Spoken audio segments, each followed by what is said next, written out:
आज हम करेंगे राजनीतिक चेतना, समाचार पत्र, पत्रिका, संस्थाओं की स्थापना वगैरह जितने भी एमसीक्यू जो पूर्व एग्जाम में प्रश्नों में आ चुके हैं। तो पहला प्रश्न है, स्वामी दयानंद सरस्वती का निर्माण कहाँ हुआ था?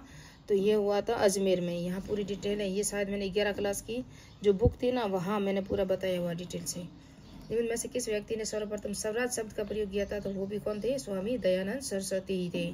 स्वामी दयानंद सरस्वती ने 4 शब्द दिए थे स्व के रूप में: स्वधर्म, स्वराज्य, स्वदेशी, स्वभाषा का पर ध्यान दिया गया था। पहले व्यक्ति थे जिन्होंने विदेशी वस्तुओं का प्रयोग करने पर, यानी कि स्वदेशी वस्तुओं के प्रयोग पर बल दिया था इन्होंने। नेक्स्ट प्रश्न है, उस संस्था का नाम बताइए जिसका गठन स्वामी दयानंद सरस्वती ने उदयपुर में किया, लेकिन कालांतर में यह अजमेर स्थानांतरित कर दी गई। ये प्रश्न कब आया था, क्या आया था, ये देख सकते हो। ये थी परोपकारिणी सभा। फरवरी 1883 में स्वामी दयानंद सरस्वती ने उदयपुर में परोपकारिणी सभा की स्थापना की थी। स्वामी दयानंद सरस्वती द्वारा 1883 में परोपकारिणी सभा की स्थापना कहाँ की गई? तो ये हमने अभी पढ़ा है, उदयपुर में की गई। ये देखो, ये फर्स्ट ग्रेड 2011 में आया था। ये उदयपुर में लिखा हुआ है। परोपकारिणी सभा कब पंजीकृत की गई थी? यह है 2022 में जेएन में, और 2020 में भी आया था। तो पंजीकृत की गई थी फरवरी 1883 को की गई थी। कब की गई थी? फरवरी 1883 को। सामाजिक एवं राजनीतिक चेतना के लिए स्वामी दयानंद सरस्वती ने राजस्थान में पहली यात्रा, राजस्थान की पहली यात्रा वो करौली में आए थे पहली बार। और कब आए थे? जून 1865 को आए थे पहली बार, करौली में आए थे। तो ये लिखा हुआ है, देख सकते, जून 1865 को करौली में आए थे पहली बार। स्वामी दयानंद सरस्वती राजस्थान में जून 1865 को करौली राजकीय अतिथि के रूप में आए थे। और उन्होंने किशनगढ़, जयपुर, पुष्कर, अजमेर में अपने उपदेश दिए। स्वामी जी का राजस्थान में दूसरी बार आगमन हुआ था 1881 में। 1865 के बाद 1881 में आए थे वो, भरतपुर में आए थे दूसरी बार। वहाँ जी स्वामी जी जयपुर, अजमेर, ब्यावर, मसूदा, बनेड़ा होते हुए चित्तौड़गढ़ पहुंचे। वहाँ कवि राजा श्यामल दास ने उनका स्वागत किया। महाराजा सज्जन सिंह के अनुरोध पर स्वामी जी उदयपुर पहुंचे। 11 अगस्त 1882 को स्वामी दयानंद सरस्वती दोबारा उदयपुर आए, यानी कि 2 बार उदयपुर आए थे। स्वामी दयानंद सरस्वती पहली बार 1865 में राजकीय अतिथि के रूप में, यह भी हमने पढ़ा है, करौली में आए थे। स्वामी दयानंद सरस्वती के सुप्रसिद्ध ग्रंथ सत्यास प्रकाश का प्रकाशन कहाँ हुआ था? यह अजमेर में हुआ था। उदयपुर के नवल खां महल में स्वामी जी ने सत्यार्थ प्रकाश के द्वितीय संस्करण की भूमिका लिखी। उन्होंने अपने प्रसिद्ध सत्यार्थ प्रकाश उदयपुर के हिंदी भाषा में लिखा, जिसका प्रकाशन उनकी मृत्यु के पश्चात 1889 में अजमेर में वैदिक यंत्रालय, यानी कि 1880 में दयानंद सरस्वती द्वारा इन्होंने स्थापना की थी, संस्कृत भाषा में किया गया। वैदिक यंत्रालय में किया गया, संस्कृत भाषा में किया गया, और ये लिखी थी हिंदी भाषा में। स्वामी दयानंद सरस्वती सत्यार्थ प्रकाश को कहाँ लिखा था? तो ये हमने अभी पढ़ा है, उदयपुर में। अजमेर के महर्षि दयानंद सरस्वती द्वारा स्थापित मुद्रालय का नाम क्या था? तो अजमेर में स्थापित किया था सरस्वती दयानंद सरस्वती ने, और ये था वैदिक यंत्रालय, है ना। यह आया था 2022 में, राजस्थान पुलिस में आया था। वैदिक यंत्रालय प्रिंटिंग प्रेस कहाँ स्थापित की गई है? अजमेर में किया गया था। प्रिंटिंग प्रेस यानी कि वैदिक यंत्रालय, है ना। और ये आरएसपुरी में भी प्रश्न आया हुआ है। राजस्थान में प्रकाशित सर्वप्रथम साप्ताहिक समाचार पत्र था, तो वो कौन सा था? वो था सज्जन कीर्ति सुधाकर का, है ना। राजस्थान प्रकाशित सर्वप्रथम साप्ताहिक समाचार पत्र था, तो ये तो सज्जन कीर्ति सुधाकर नहीं था, ये शायद सज्जन कीर्ति सुधाकर महर्षि दयानंद प्रेरणा से 1879 में उदयपुर में निकलने वाला हिंदी सामाजिक साप्ताहिक समाचार पत्र सज्जन कीर्ति सुधाकर मेवाड़ राज्य का सरकारी गजट था, जिसमें केवल प्रशासनिक समाचार प्रकाशित होते थे, यानी कि ये सरकारी था, और सरकार के जितने भी नियम कानून होते थे ना, वो उसके अंदर प्रकाशित होते थे।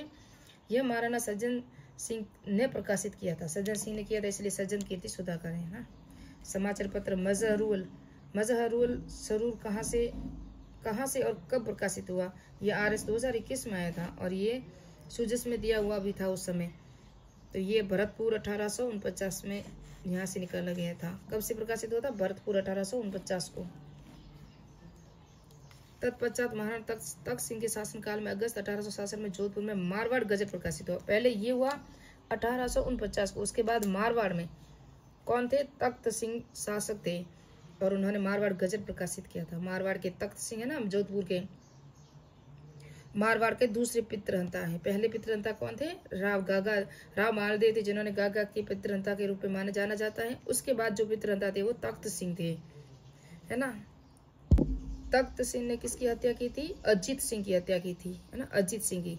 प्रजा सेवक समाचार पत्र के संपादक कौन थे? प्रजा सेवक समाचार पत्र के जो प्रकाशन थे वो अचलेश्वर प्रसाद शर्मा थे। अजमेर प्रजा सेवक समाचार पत्र है ना, 1940 में जोधपुर से अचलेश्वर प्रसाद शर्मा द्वारा प्रकाशित किया गया, यानी कि मारवाड़ का था। राजस्थान में पत्रकारिता के भीष्म पितामह कौन थे?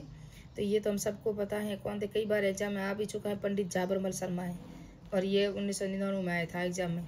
तो हो सकता है वापस आजकल रिपीट ही ज़्यादा होते हैं प्रश्न। RBSE की बुक में भी ये दिया हुआ है। अखिल भारतीय राज्य लोक परिषद का प्रथम अधिवेशन मुंबई में हुआ था, ये 2nd ग्रेड 2011 में आया था। ये आप देख सकते हो, अखिल भारतीय देशी राज्य लोक परिषद का प्रथम अधिवेशन 16 से 17 दिसंबर 1927 को मुंबई में दीवान बहादुर एम रामचंद्र राव की अध्यक्षता में हुआ। विजय सिंह पति को उपाध्यक्ष और नारायण चौधरी को राजस्थान और मध्य भारत के लिए प्रांतीय सचिव बनाया गया था। इस परिषद की स्थापना का मुख्य उद्देश्य उत्तरदायी शासन की स्थापना करना। वर्धा में राजस्थान सेवा संघ की स्थापना की गई थी, वर्धा में 1919 में।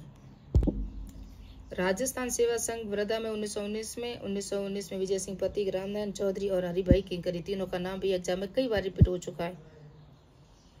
गांधी जी से मिली प्रेरणा के फलस्वरूप वर्धा में 1919 में राजस्थान सेवा संघ की स्थापना की गई। इसका उद्देश्य जागीरदारों और उनकी प्रजा के परस्पर मैत्री संबंध स्थापित, यानी कि राजा और उसके जो जागीरदार होते थे ना, सामंती व्यवस्था, उन सब के अंदर जो शांतिपूर्ण रिश्ते होने चाहिए, संबंध होने चाहिए, एक दूसरे का कहना माने, लड़ाई झगड़ा वगैरह नहीं हो। इनके सदस्यों का ध्येय था, जान के खौफ से कर्तव्य से न हटूंगा कभी, काम रह जाएगा।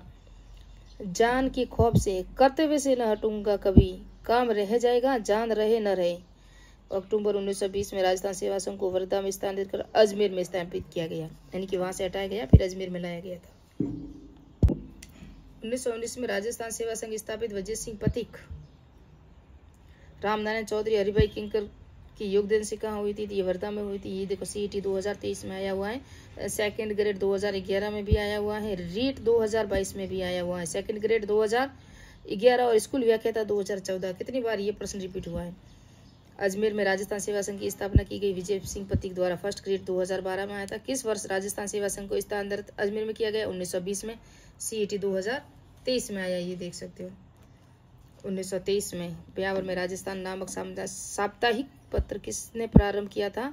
ऋषि दत्त मेहता ने किया था, ब्यावर से, है ना।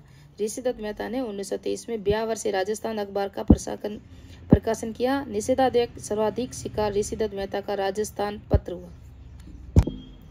राजस्थान केसरी समाचार पत्र का प्रकाशन किसने किया, प्रारंभ किया? ये विजय सिंह पथिक ने किया था। 1919 से 1920 में विजय सिंह पथिक जी वर्धा चले गए थे, वहां उन्होंने राजस्थान सेवा संघ की स्थापना की। वहीं से पथिक जी ने राजस्थान केसरी नामक समाचार पत्र निकाला, जिसकी आर्थिक जिम्मेदारी सेठ जमनालाल बजाज ने उठाई थी। तो ये भी वही से था। कौन कौन सा? राजस्थान सेवा संघ और अभी हमने पढ़ा है राजस्थान केसरी, ये दोनों वहीं से उठना चलाए थे और जमनालाल बजाज ने यहाँ पैसों की मदद की थी। निम्नलिखित में से कौन सा समाचार पत्र 1920 में विजय सिंह पथिक ने वर्धा से प्रकाशित किया था? राजस्थान केसरी। विजय सिंह पथिक ने राजस्थान केसरी का प्रकाशन प्रथम कहाँ से प्रारंभ किया था? तो ये वर्धा से किया था, राजस्थान केसरी का भी। किस समाचार पत्र के साथ विजय सिंह पथिक का नाम जुड़ा हुआ है? राजस्थान केसरी। नवीन राजस्थान अजमेर में 1922 में राजस्थान सेवा संघ द्वारा प्रकाशित यह समाचार पत्र भीलों और कृषकों पर होने वाले अत्याचारों को प्रकाशित करता था, नवीन राजस्थान। जबकि राजस्थान केसरी, राजस्थान सेवा संघ, ये सभी वर्धा से हुए थे, है ना, शुरू। और इसका प्रकाशन विजय सिंह पथिक ने भी किया। नवीन राजस्थान आदर्श वाक्य था, यश भयावह की चाह न परवाह नहीं जीवन रहे, यदि इच्छा है तो यह है कि जग में स्वेच्छाचार दमन न रहे, स्वेच्छाचार का दमन न रहे। कि 1923 में से बंद करना पड़ा, लेकिन तरुण राजस्थान के नाम से पुनः प्रकाशन प्रारंभ किया गया। यश भयावह की चाह नहीं, परवाह नहीं, जीवन न रहे, यदि इच्छा है तो यह है कि जग में स्वेच्छाचार दमन न रहे। और इसका जो है किसका वाक्य था? ये नवीन राजस्थान का था। ये लास्ट प्रश्न है जो लास्ट करवा रही हूँ। नवीन राजस्थान नामक समाचार पत्र बंद होने के पश्चात पुनः किस नाम से प्रकाशित हुआ? ये 2nd ग्रेड 2023 में आया था, 2022 में भी आया, 2021 में, 3 साल लगातार आया है। यहाँ आया था ARO में आया, फिर कृषि विभाग में आया, फिर 2nd ग्रेड में आया। तो ये तरुण राजस्थान है। जो नवीन राजस्थान नामक समाचार पत्र बंद हुआ ना, उसके स्थान पर निकाला गया था तरुण राजस्थान। तो मिलते हैं नेक्स्ट पार्ट में इसी तरह राजस्थान GK के MCQ का साथ, जो पूरे एग्जाम में आ चुके हैं।